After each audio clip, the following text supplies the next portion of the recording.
African Americans that were enrolled in Pacific, particularly in the undergraduate program, I think it could be accredited to different things. But those years that I was here, there was a critical mass, meaning that we always felt that if we had to do something, all we had to do was organize whose apartment we were going to meet at. We were going to meet downstairs at the McCaffrey, wherever we were going to meet up.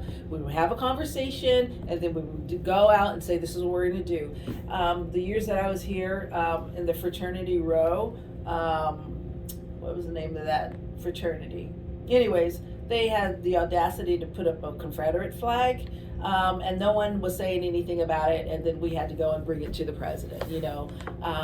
How offensive that was, to our identity and to all student of color identity. So it was a much more active group in regard, but it had to do with critical mass. So the critical mass piece, I think, was a part of several things. I think, Pacific has always been a Division I athletic school.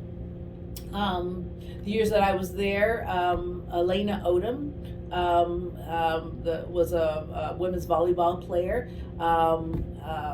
powerhouse student, brilliant, as well as a phenomenal athlete. She had brought the volleyball championship to Pacific, NCAA, African American woman. She now lives in Southern California.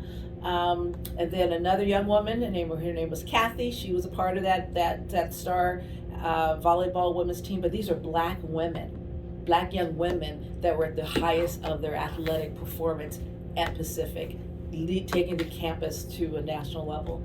And then we also had it was only men, but it also had a football program was still in place.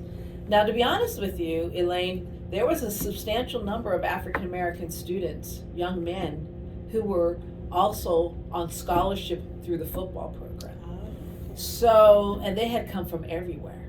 They had come from out of state, they had come from in-state, but you would see black males walking this campus and they were football players.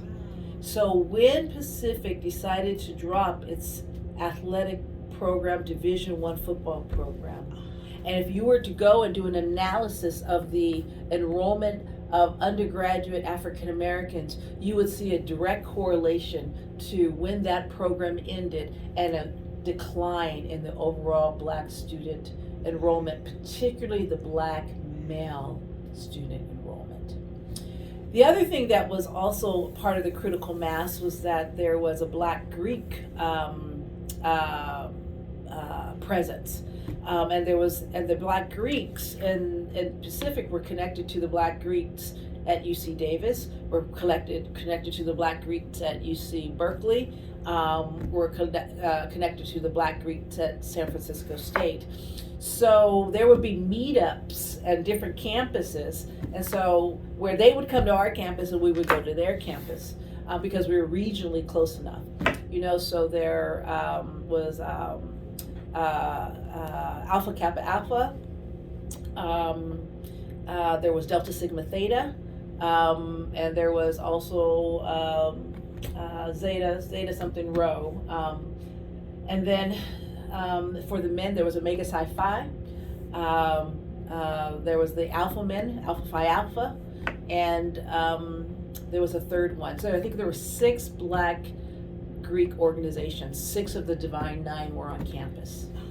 And so that presence of having black Greeks going through, doing their things, having events on campus, the black Greek stuff was exciting because, the black Greeks, could dance like nobody could because they knew how to step, having step shows on campus that just kind of created a vibrancy where people understood, other students knew there was a black student presence on campus. And so I think that when you have critical mass, it's several things that are required. An institution has to invest in programs that support black student success and black student excellence.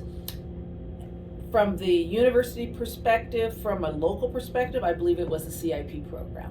It had a higher enrollment of African American students than it has now. I think that there's opportunity for us to understand, how we can get more African American students into that program, because I came through that program, and there were other Black students with me. So that was one place where there was institutional support that brought in a cohort of Black students. There was these athletic, programs that brought in very talented student athletes, and that's the reason I mentioned the young women on the volleyball team, because Elena and I lived in the same dorm in Southwest, and she was just a star, and and then she ended up, in the 90s, she ended up playing volleyball in the 96 Olympics, so she was really a star athlete.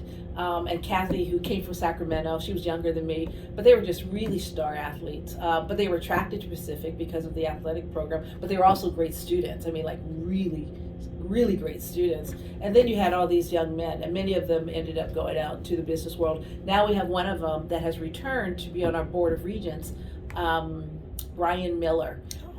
He graduated 2 years after me. He graduated in 91 in the economics department, and he's a brand new member of the Pacific Board of Regents, and he was on that football team. Wow.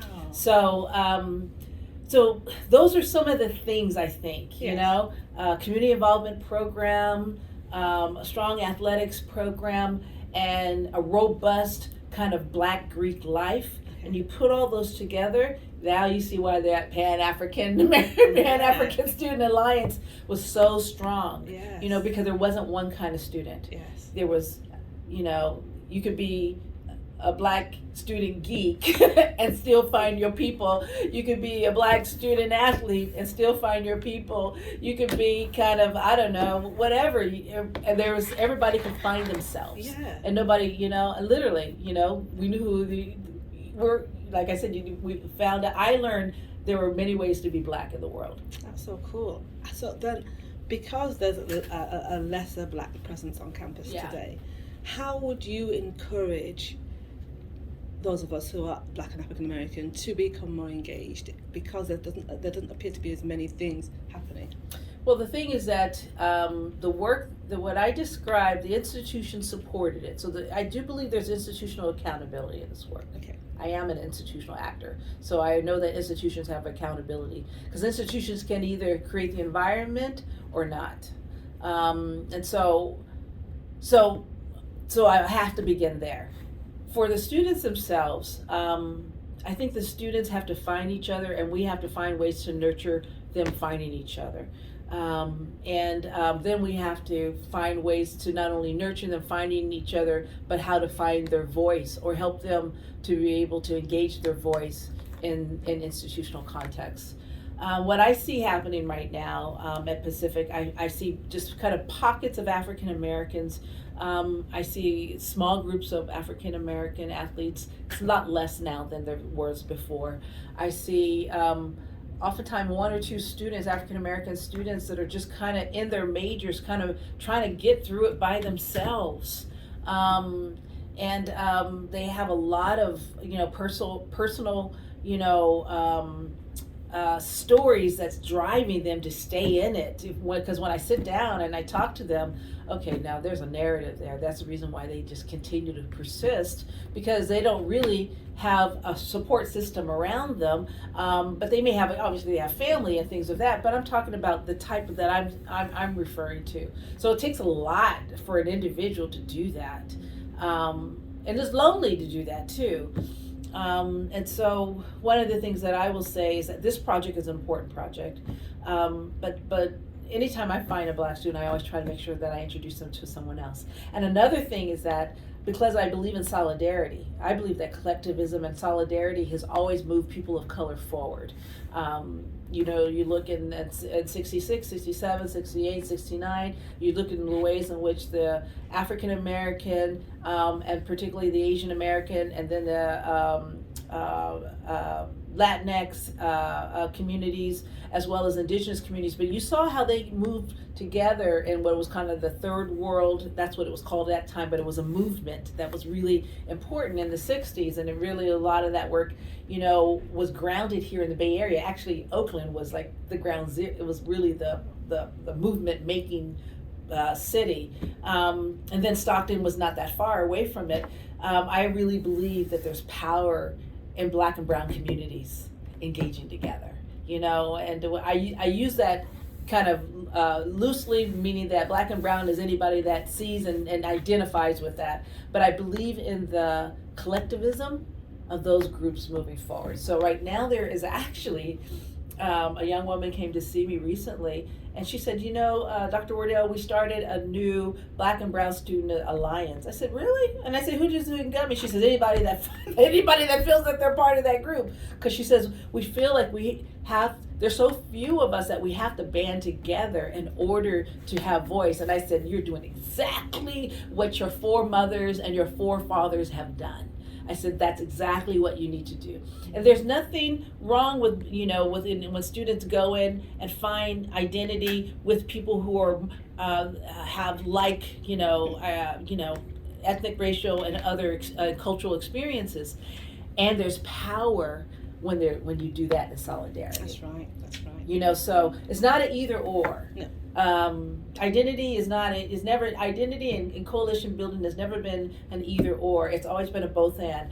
African Americans will find strength in numbers when their own alliances, and then they go in solidarity with other groups in order to advance causes. And I said that has been a playbook that our elders have taught us how to do that. You know, we should always follow that strength within our group. And there's even more strength when you go in and you collectivize and work in solidarity. And you know what? I could sit and listen to you all day. You have such a minefield of information and a heart and a passion for what you do. And so I just want to end with this. Yes. I don't really want to end, but I just want to end with this. We have to, though. Yeah. Is there a quote, a word, a phrase, a saying, a passion, a desire that you want to share to the African American Black community on campus coming in, as well as those who are already here, to help them, you know, move on through their career, academic career? Oh, wow. There's so much there. I guess if there's anything that I want to say, particularly to Black identified students that are coming in and that are here, is that Black excellence is in you. You are Black excellence. We are Black excellence. And all we have to do is be it. Wow. Wow. That's powerful. That's what I think. That's powerful. Just be it. We just be who we are. Excellent. Because we are. Because we are. Thank you so much. Those words are powerful to me. Excellent. Thank you so much Absolutely. for your time. I really appreciate it. And I want to come back